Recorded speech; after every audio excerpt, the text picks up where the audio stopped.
नमस्कार दोस्तों, आपका स्वागत है आपके अपने चैनल पर। अध्याय 1, संचार का महत्व। सारांश। अच्छी कम्युनिकेशन स्किल्स सिर्फ बोलने तक सीमित नहीं होती, बल्कि सामने वाले की बात समझना, भावनाओं को पहचानना और सही तरीके से जवाब देना भी जरूरी होता है। इससे हमारे रिश्ते, करियर और आत्मविश्वास पर असर पड़ता है। उदाहरण, राहुल के पास अच्छा ज्ञान था, लेकिन इंटरव्यू में वो अपनी बात को ठीक से नहीं रख पाया। उसके संचार कौशल की कमी की वजह से उसे नौकरी नहीं मिली। अध्याय 2, प्रभावी सुनना। सारांश।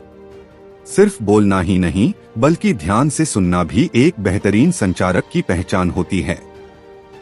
जब हम दूसरों की बात ध्यान से सुनते हैं, तो वे हमें ज्यादा सम्मान और समझ देते हैं। उदाहरण, रीना ने अपने दोस्त की बात ध्यान से सुनी और समझा, जिससे उनका झगड़ा सुलझ गया और दोस्ती और मजबूत हो गई। अध्याय 3, बॉडी लैंग्वेज का महत्व। सारांश। हमारे शरीर की भाषा जैसे हाव भाव, आंखों का संपर्क, खड़े होने का तरीका, यह सब हमारे मन की स्थिति और आत्मविश्वास को दर्शाते हैं। कभी कभी बिना बोले ही बहुत कुछ कह दिया जाता है। उदाहरण, मोनिका ने इंटरव्यू में आंखों में आंखें डालकर जवाब दिए, मुस्कुराई और सीधे बैठी रही। इसने उसके आत्मविश्वास की झलक दी और उसे जॉब मिल गई। अध्याय 4, स्पष्टता और सरलता। सारांश। बात को जितना सरल और सीधा रखेंगे, उतनी ही जल्दी सामने वाला समझेगा। कठिन शब्दों या गोलमोल बातों से गलतफहमी होती है। उदाहरण, शिक्षक ने कहा तैयारी करो, लेकिन क्लास को समझ नहीं आया किस विषय की। अगर वो साफ कहते गणित की तैयारी करो, तो कंफ्यूजन नहीं होता। अध्याय 5, सहानुभूति के साथ बातचीत। सारांश।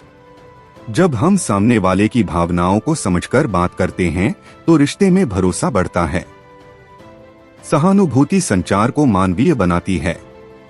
उदाहरण, आशीष ने अपने दोस्त से कहा, मैं समझ सकता हूं तू परेशान है, जिससे दोस्त को भावनात्मक सहारा मिला। अध्याय 6, विवाद सुलझाना। सारांश। कम्युनिकेशन स्किल्स की असली परीक्षा तब होती है जब कोई विवाद होता है। गुस्से की बजाय शांत दिमाग और तर्क से बात करने से हल निकलता है। उदाहरण, दफ्तर में 2 सहकर्मी आपस में भिड़ गए। उनके मैनेजर ने दोनों की बात ध्यान से सुनी और बीच का रास्ता निकाल दिया। विवाद खत्म। अध्याय 7, प्रोफेशनल जीवन में संचार। सारांश। नौकरी, मीटिंग, प्रेजेंटेशन, हर जगह पर अच्छा संचार आपकी पहचान बनाता है। जो लोग अपनी बात प्रभावी तरीके से रखते हैं, उन्हें आगे बढ़ने के मौके मिलते हैं। उदाहरण, पायल ने मीटिंग में अपने विचार आत्मविश्वास से रखे, जिससे सभी प्रभावित हुए और उसे एक बड़ा प्रोजेक्ट मिल गया। अध्याय 8, डिजिटल कम्युनिकेशन। सारांश। ईमेल, व्हाट्सएप, सोशल मीडिया जैसे प्लेटफॉर्म पर भी समझदारी से बात करना जरूरी है। गलत टोन या शब्दों से रिश्ते खराब हो सकते हैं। उदाहरण, अमित ने गुस्से में क्लाइंट को ईमेल भेज दिया, जिससे क्लाइंट नाराज हो गया और डील टूट गई। अध्याय 9, पब्लिक स्पीकिंग। सारांश। जनसमक्ष बोलना सीखना एक बड़ी कला है। आत्मविश्वास, सही शब्दों का चयन और बॉडी लैंग्वेज इसमें मदद करती है। उदाहरण, स्कूल में कविता ने स्टेज पर भाषण दिया। उसने खुलकर बोला और सभी को देखा, पूरा हॉल तालियों से गूंज उठा। अध्याय 10, रोज की बातचीत को प्रभावी बनाना। सारांश।